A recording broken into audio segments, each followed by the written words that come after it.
James is going to be on the bottom of your screen, and Justin is on the top. James is rocking team of Tapu Koko, Gengar, Garchomp, Arcanine, Gastrodon, as we were talking about, and Celesteela. And Justin on top is running Tapu Bulu, Tapu Koko, Pelipper, Metagross, Crocodile, and Salamence. So interesting on Justin's end, he has two island deities in Bulu and Koko.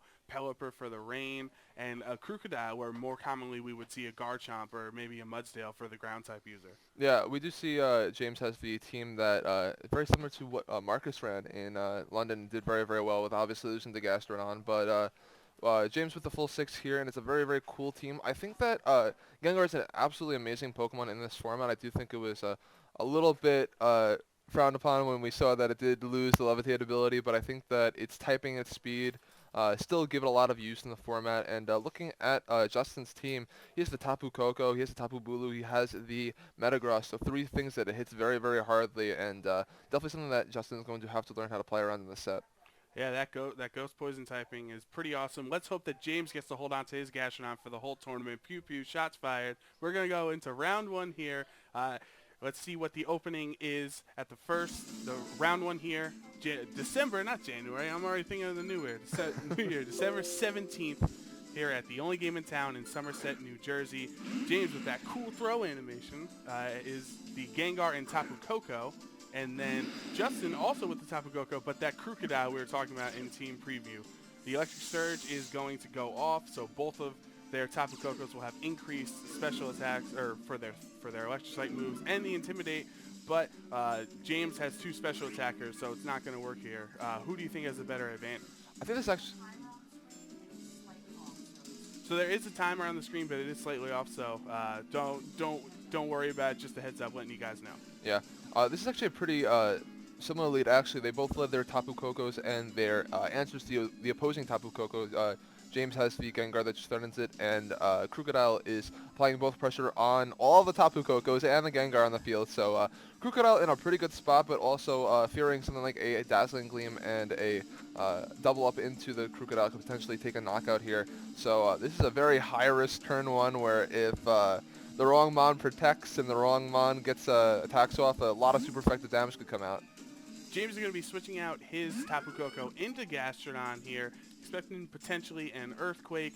Tapu Koko is going to protect here, so maybe Justin did go for that move. Gengar with the protect, not going to take any damage. What does Crocodile go for? The Crunch into that protect on Gengar. That would have been super effective. Hit there, but no damage, so a good move for James there to get his Gastrodon in for free. Yeah, I think Justin was probably trying to break a potential Focus Sash on the Gengar. Obviously, an Earthquake could have been a cool play to also break the Focus Sash, but Crunch is a safe way to make sure that you're definitely going to be breaking that. It also covers any sort of flying type switches that James might have had there. So we do have the Tapu Koko still in a pretty good spot, but it is fearing a Sludge Bomb from that opposing Gengar. This is going to be an interesting turn here. Obviously, you want to win game one. And as we said, the timer's a little bit off, but it's pretty close. So getting a quick win here in round one, or if you lose round one, but very quickly, you have more time in games 2 and 3 to potentially come back. So, but that Crocodile is still pressuring Gengar. Tapu Koko's Thunderbolt into the Gengar will bring it down to its Focus Sash that we see there. But with the Cursed Body ability, Tapu Koko's Thunderbolt was actually disabled. Life Orb taking away, and that Sludge Bomb, which is super effective, is going to knock out the Tapu Koko. So it is up to the Crocodile here. He went for the Earthquake, which is double target, so it is going to knock out the Gengar with its 1 health, hitting the Gastrodon, doing a fairly good amount considering Gastrodon is ground type and very bulky. So Justin loses his Tapu Koko, but James loses his Gengar. Scald is super effective onto Crocodile. Crocodile's living, but the burn there, that's going to bring Crocodile down into the red and lower his attacks there. That's a big turn for James. Yeah, I think that Justin got rid of the biggest threat to his team in that Gengar, but at a very costly price in the burn on that Crocodile. Not only is it going to limit the damage output the Crocodile can now put out on that opposing Gastrodon, but more importantly, the Crocodile is in range now that it will probably go down in a turn or two from the burn damage, but with that Grassy Terrain coming up, probably a little bit more life now. That Grassy Terrain will probably give it a little bit of recovery. Right, so since Electric Surge was already up, the Grassy Surge is going to come up, and it's slower than Tapu Koko anyway, so it would have been up. That's definitely going to boost Justin on that side. Plus, he'll get some mini leftovers recoveries at the end of each turn as long as Grassy Surge is up. Crocodile is going to switch out here, preserving that Intimidate potentially into the Pelipper. So we're going to see Grassy Surge and the Drizzle. So we're going to have rain set up here for the field. Pelipper has picked up a lot of use, especially over in London. He was very common with the Pelipper Golduck, the Double Duck as some people were calling it, even though Pelipper is not a duck, let it be known. But the Volt Switch into Tapu Bulu, not going to do too much damage, but he was definitely making the Volt Switch move to get Tapu Koko out in that situation. And here comes Celesteela in the back. That is James' fourth Pokemon. Hornleech into Celesteela. Not going to do much damage at all, and really anything that is that damage was taken is going to be recovered from the Grassy Surge for the most part. Yeah, so that was actually a very good turn by James there. He got the Celesteela in, and now it's in fantastic position because obviously the way that Justin really has to beat the Celesteela right now is he has to be scolding away at it with the Pelipper, but he really can't do that with the Gastrodon on the field here. So James has the potential to switch out here and preserve his Gastrodon for the late game, or maybe just leaves it in to protect his Celesteela for another turn, but with the threat of a Hornleash targeting down that Gastrodon, I'd expect the Gastrodon to probably switch out into the Tapu Koko this turn. Yeah, Gastrodon does have a wonderful typing in Water Ground, meaning it only has that one weakness to Grass, but it is 4 times weak, so it definitely does not want to take a boosted Grass type attack. Crocodile coming in with the switch, intimidating both Gastrodon and Celesteela. Celesteela doesn't have a lot of attack investment in general, so that does hurt. But Gastrodon is going to take that Hornleech, and it is a super effective hit. It's going to knock it out there. It goes down. Didn't have a fighting chance against that Grass type attack. But the Heavy Slam targets the Tapu Bulu. With that Intimidate, though, it brings it down to exactly 50%. Crocodile going to recover a little, but everything it regains is actually just, it's going to lose to the burn at the end of the turn here. And it's with Celesteela, with leftovers and Grassy Surge, it's going to go all the way back up to full health there. Yeah, Tapu Koko is going to come in here, and that's still going to be a massive threat that Justin has to deal with. Obviously, a Dazzling Gleam and a Heavy Slam from the Celesteela onto that Tapu Bulu will be enough to pick up a knockout. So unless he finds a way to take out the Tapu Koko and get the Pelipper standing 1v1 against the Celesteela, even that might not be enough, since the Celesteela can just lead seed away at the Pelipper. So I want to see what Justin maybe has, or Justin has any way to potentially deal with the Tapu Koko without losing too much, since he will likely lose 2 Mons in the next 2 turns.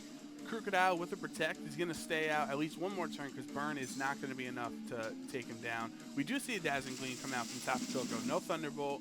Dazzling Gleam only hits Tapu Bulu, and it is spread damage, so it's not too effective. And Wood Hammer, very strong against Tapu Koko, but is damaged by that recoil. Celesteela gets the free substitute off, so it has a sub and it's full health. Or not full health, excuse me. It's taking a little bit of damage from the substitute, but it is looking very good on James's end. Yeah, this should be enough for a Dazzling Gleam to pick up a knockout onto the Tapu Bulu, and if that's the case, then there would pretty much be no way for Justin to come back from this. If it was able to survive a Dazzling Gleam, though, maybe get a attack off on the Tapu Koko, that would probably be his best way to win the game. Dazzling Gleam comes out, does get the knockout on Crocodile, and Tapu Bulu lives. That's got to be 1, 2, 3 health at the most. Hornleech is going to recover all of that health, getting the knockout on Tapu Koko. So how much does that help him? Does it get him out of the red? No, he's still in the red there. What does Celesteela do? Does he go for a Heavy Slam potentially? Yes. Obviously can't leech seed against the Grass type. So Heavy Slam into Tapu Bulu will be enough for the knockout there. That is going to give the Beast boost. So which stat is it going to boost? That's important here. And Celesteela's Beast boost goes to the special defense. Yeah. Good information for Justin to know for the next game, to know that Celesteela's special defense is its bulkiest stat, not its attack, not its defense. We've seen a lot of people do attack just for the Celesteela mirrors. Pelican, as we saw earlier, is Justin's last Pokemon, and because there wasn't enough turns, Rain is eventually going to run out because it didn't reset. So it's looking strong for James. Yeah, I think with this Protect here, he can just stall out the Pelipper. He's going to get a little bit more leech seed, or a little bit more leftovers recovery. Eventually he'll leech seed, and with the special defense boost there, I don't think there's any chance that Justin has to come back from this game. Even a burn at this point wouldn't be able to outdamage the Leech Seed and Leftovers recovery onto the Celesteela. So this game should be going in James's favor. The special defense and the beast boost is very important for him to note, though. Right, especially since Pelipper is a special attacker, that boost it doesn't even break the sub. So also good information for James to know. If Pelipper's Skull breaks the sub, and we're not in rain, so maybe it does in rain. Maybe we'll find that out next game. But with that Leech Seed going off on Pelipper, I think at this point Justin is just doing a very good job of getting as much information as he can out of this matchup. Yeah, and from here, Justin has two choices. You can either try to play this out and make him have to take the time, or you can just take the forfeit and go right into the game 2, just to try and give himself more time to play his games 2 and 3, as we will see the forfeit there. So Justin's choosing to end the game here and just move on to potentially have a chance to play full games 2 and 3. So James with the first win here at round 1 at the only game in town, our holiday Premier Challenge. Wishing you all a very happy holiday this season. Hanukkah, Christmas, whatever day, whatever celebration you want to have. Happy holidays. Going into game 2 here with Justin maybe making some adjustments. It might be hard to bring the Metagross here because James has the Gastrodon and the Garchomp. That's 2 ground type attackers potentially, but what are some adjustments that you think? Justin, maybe double Intimidate? What are you thinking? I think Justin was able to remove his biggest threat in the Gengar on James's team, but in the process he lost to Tapu Koko, and I think Tapu Koko is his best answer, if not his only answer, to deal with the opposing Celesteela, as we saw in that endgame there. Without the Tapu Koko still in the field, Celesteela was able to wall the majority of Justin's team. The only other thing I think that could really touch the Celesteela for meaningful damage is probably the Salamence, if it were to have something like a Flamethrower or a Fire Blast, which most Salamence in the format do carry. That's going to be interesting to see. I know whenever I'm practicing, if I have Salamence, I always have Flamethrower. Fire Blast, I don't trust it, man.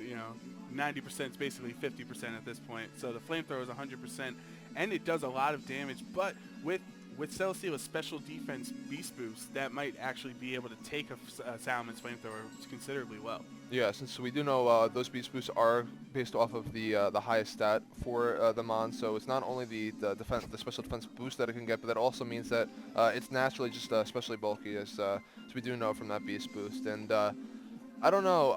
We did see Volt Switch come out from James's Tapu Koko, and I think that's something that Justin would actually like to have there, since he does need to find a way to break through that Focus Sash first on the Gengar, and then find a way to KO it after you break the Focus Sash. So the only way for him to really do that without taking a lot of damage in the process is maybe having 2 Mons that were faster than it, or maybe some sort of priority.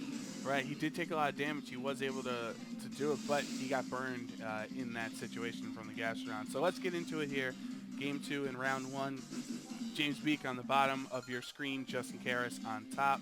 And let's see if we have a similar lead. We have Gastrodon and Gengar this time around for James, and Justin brings out Crocodile and Pelipper. So still has that Crocodile, but bringing Pelipper right away to get the rain up. And that Intimidate, again, not really going to affect James too much.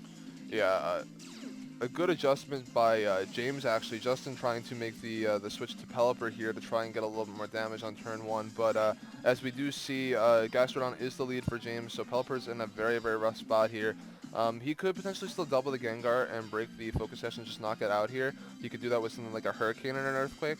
But obviously James knows how vital that Gengar is to him, so he has the option to protect or switch out on turn 1 if he wants to. But Gastrodon just seems to be in a very good position. I think Scald might even be enough to take out the Crocodile here in the rain.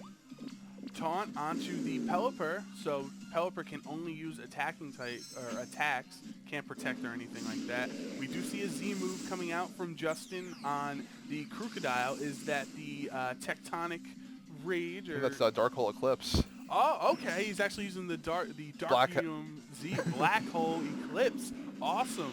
Into the Gastrodon. Will it be enough for the knockout? He didn't protect, so it's not going to be any reduced damage, and it lives with 53 health, and with that Citrus Berry goes down, that Citrus Berry puts it back at half health. Hurricane, no. Gastrodon down in the red with the Scald into Crocodile, boosted with the rain, does pick up the knockout there. That was an all-in play for Justin there. Very aggressive turn. I like it. Unfortunately, that Citrus Berry really helped out James there, but that was strong from Justin. Yeah, I think that the Citrus Berry in that situation completely changes how the game is played. If he's able to get the Black Hole Eclipse off and then Hurricane for a knockout there, Krugedal gets to stay on the field, and Justin's in a really good position, but obviously the Gastrodon did take that Citrus Berry, recover up a little bit of health, and then take the Hurricane. So now a much rougher spot for Justin. He still has to break through that Focus Sash on the Gengar. And the problem is if he wants to protect it and then break the Focus Sash on the Gengar, the Gastrodon has a chance to recover if it wants to. And after doing all that damage to the Gastrodon in turn 1 and going all in on that play, if you let it recover and you're not going to be able to KO it for a few turns after, then you just lost all of your momentum from turn 1. And after that Citrus Berry, he did lose a lot of it anyways. Plus Tapu Koko can't use that Thunderbolt into Gastrodon, obviously, because it's a ground type. Pelipper cannot use its water type attacks because of Gastrodon's Storm Drain ability, so Gastrodon just causing a lot of problems for Justin. Protect coming out, double protect, or excuse me, the Dazzling Gleam does pick out the knockout on Gastrodon there, but Gengar protects, so its Sash is not broken. And the Scald goes into Gengar, but again, no with the Protect. So he still has that Sash there. Potentially, as James brings in his Tapu Koko, do you think you double target Gengar again, or now is Tapu Koko the bigger threat?